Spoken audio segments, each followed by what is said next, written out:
Good afternoon to all you parental types and happy Saturday. Whilst most of you are probably outside enjoying beautiful sunshine, I am fulfilling my promise to do a video for you all about some parental control software. Now, I know I've been banging on about doing Sophos Home for ages now, and now I'm going to let you down by not doing Sophos Home, so apologies. But as with everything that I've mentioned in the past to do with technology, things move along at a much quicker pace than we can keep up with. And because of the client at work who wanted the advice, I obviously did my due diligence and went out to see if there was anything better than Sophos Home available. And I'm happy to report that there is, and it is still free. There is a professional version, but I'll come on to that. Qustodio is my parental control platform of choice from this moment forward. One thing I will say is that my two imaginary children, Donald and Boris, are still very dodgy when it comes to social media, and this piece of software is going to help me magnificently with keeping control of them and seeing what they're up to. So without further ado, I will share my screen. So this is the piece of software I was talking about. I've already gone through the process of setting myself up an account, so I'm going to try and keep these videos a bit shorter for future reference. So I've already set up an account on Qustodio. It's very simple to do. You just sign up, go through the process, and you basically can do it all from the web app, or you can download a parental control app, which will allow you to also do the control, obviously. On my little emulator, I'm obviously using the Android again. You can see here now what I'm going to do is I'm going to set this up. This is Boris's phone, so I'm going to set this up so you can just see me go through that process. But it's important you put the kids app onto the kids phone, because this is what will connect you to their phone to be able to carry out the control element and the monitoring element. So what I'm going to do is install the app. Now, I already have an account, so I'm just going to log straight into that, obviously with great care to read all of the terms and conditions. My advice being that if you wish to, you should obviously read all of those terms and conditions. I'm going to accept all. I'm going to now log in with my parental login.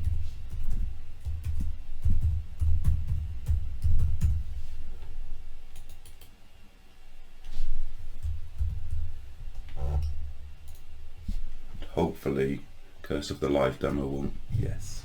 So this is the kids device, so we're going to protect this device. I'm going to call it Boris's phone. In fact, I'm just going to call it Boris because I've already done Donald's phone. It's going to be a new user. It's going to be Boris. He was born in, let's go with 2008, and he is a boy. And he looks a little bit like that. Oh, in fact, I could have chosen the first avatar, but I've already chosen that for Donald. Now, there's certain things, obviously, that Qustodio will need to have control of. If you have any worries about the permissions, I have looked at them, and they are all in line with what the actual app wants to be able to do. So my advice is that you can give those permissions, but obviously that is completely down to yourself. The device, it wants to location, because one of the the pro version abilities is actually the ability to track the location of the phone, which I think is just brilliant. The fact that you can use it to help locate your kid if something, you know, were to happen. Right, yes, we will ignore battery. So that should now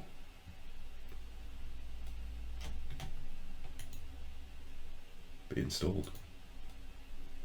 There it is. So if I now switch back to my web dashboard, you will see that my 2 kids are listed there. I should point out now at the minute that the reason I'm allowed to have 2 there is because when you start up you get a trial for premium. The free version you can only track and put parental controls on 1 device. So obviously I already had Donald on there. As of tomorrow when it expires, I'll only be able to have 1 of them on there. It's something like £39 a year to go to the next step up, which allows you to track 5 phones, 5 devices. So it's very much down to how many children you have and you know, whether you think that the capabilities that this gives are important to you. I mean, personally, I think £40 a year for you know, a peace of mind when it comes to your kids is pretty much, you know, not something I would worry about paying for sure. You can see here that on the dashboard it's quite intuitive. There's the listing the devices that are being protected at the minute. You know, you go into the settings are standard settings. You can get daily email reports of activity, or you can get it as a weekly. And what I'll do is I'll leave Boris because I was just using that as a demo for how to set it up on the phone. Donald is where it's at, because Donald has been a naughty child over the last week or so, and I just want to go through some of the things that are available to you. You can, like I say, you can set this up on your own device, so you can do the settings and stuff from there. The app is very similar to the web dashboard, but if we look at, I think what we'll do is we'll just look at the summary first. So you can see up at the top here, you can look at the different time ranges. He hasn't had any more activity over 7 days, so I'm going to stick with 7 days. And in here it gives you breakdowns of what their daily average time is on their device. You can obviously adjust those limits, so I'll come on to that when I go into the rules that you can set up. You can see what sort of web and app activity is. If you bring that down to 1 day, he's not been on there today, so that's why 7 days. See more, you can go through, it shows you all of the different apps and stuff that have been used by him. And if we keep going down, we see here that there's blocked web activity. Now the reason is I have not touched the rules. The standard default rules cover off things such as pornography and alcohol and other things, and I'll show you that when we come into how to do the rules. YouTube summary was something that I was asked about, and I will show you that when it comes to the timeline where that all pops up. But you can actually go in and you can see what videos they looked at, and then if you wish to, you can actually go and look at the video yourself by searching on YouTube. So it gives you very granular detail on what they are watching and searching for on YouTube, which I think is quite a good, useful tool, especially if you don't have them on YouTube Kids, which is in one of my other videos. If you're a little bit concerned about what they might be going to look at, just pop in there, it'll show you. Search activity, everything that has been searched for, how many times they've searched for it is all in there. And the pro version allows you to, if it's on their phone, you'll be able to see what calls and text messages they've been receiving, which again is quite a handy little tool to have. So that's what's on the summary screen. Nice, quick, easy way of seeing what they've been up to. If you want to delve into that, you can go into the activity timeline, and this is where I said about the premium service and the fact that it'll give you locations. So if the worst happens and you know your kid goes missing, if they've got their phone with them, then you know this is going to be gold dust to try and help you find them and locate them, and that on its own is worth the money that you would pay for the premium version, as far as I'm concerned. But you can go back through, you can see, you know, all of the activity, blocked category on the web browsing. That explains itself really. It's a timeline of what they've been up to. Rules. So this is where it gets interesting. So these top three, these are what you would get with the free service. You can put daily time limits on each of the kids. You can choose which days, how long they get each day to be able to use their devices, and this is based on device time. So you can put those limits in place if that's one of the things that you want to be able to do, or you can have restricted times. So one thing I mentioned in one of my other videos is, you know, advice is that they don't have their phones with them upstairs at night time, and you know that they get left downstairs or what have you. But this allows you to put a technical solution in place so that it will actually stop them from using their phone after a certain time. And I tested this out. It's, you know, it's spot on. It basically, the phone stays on, but when they try to use any of the apps or go to any like Google Chrome or anything like that, it just blocks it. It stops them from being able to do that. So their phone effectively is a paperweight at that point. And the web filtering. So when I said before, there's certain default categories. These are all at the bottom. These are already blocked. So if you had a reason why you wanted to make those available, I don't believe that's possible. They're basically, because this is a child web filtering software, so why would you want to make any of these things available to them?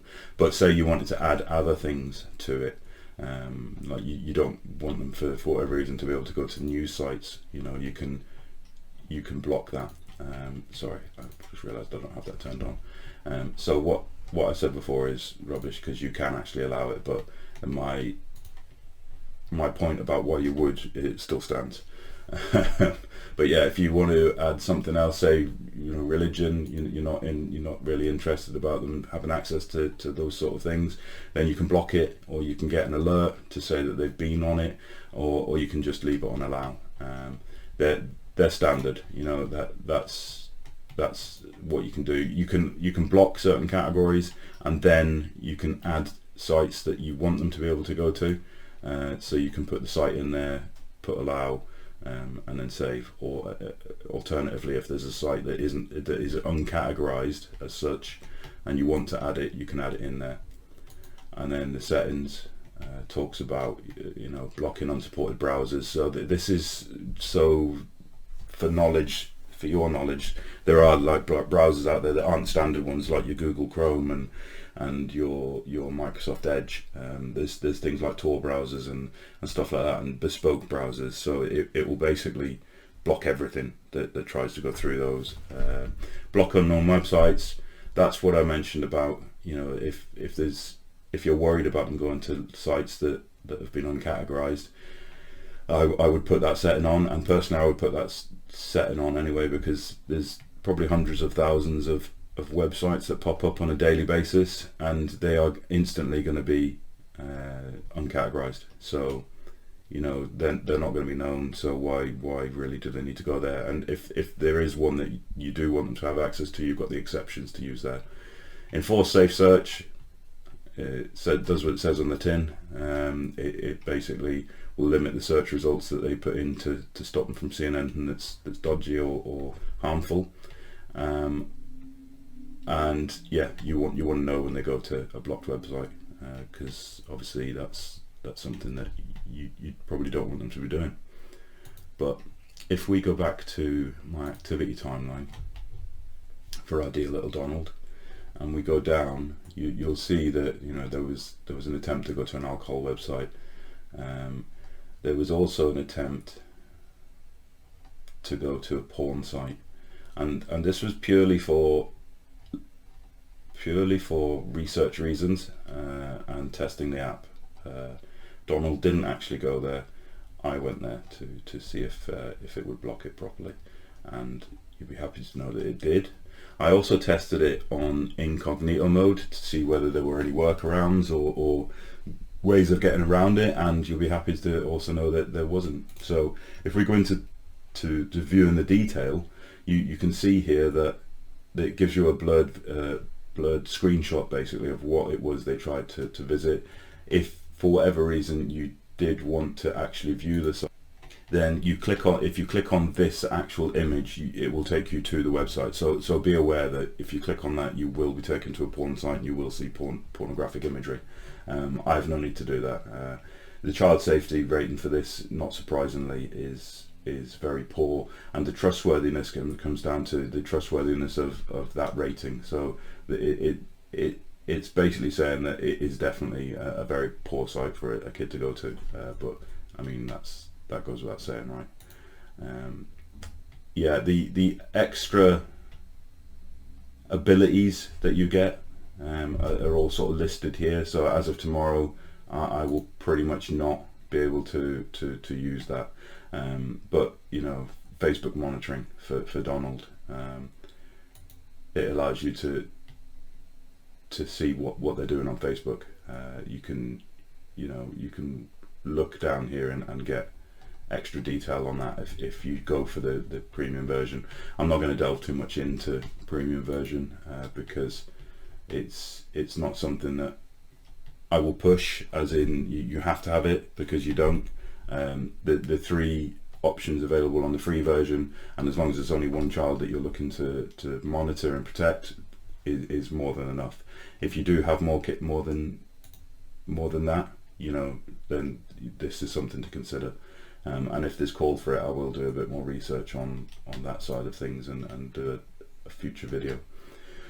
But for now, you know, I think I would be very happy to say that if you want a very useful parental control bit of software, this is the way to go. It's available on Apple as well. Obviously I just use the Android for demo purposes, but it's available on both of the main platforms, and for that good level of protection for your child, and a good level of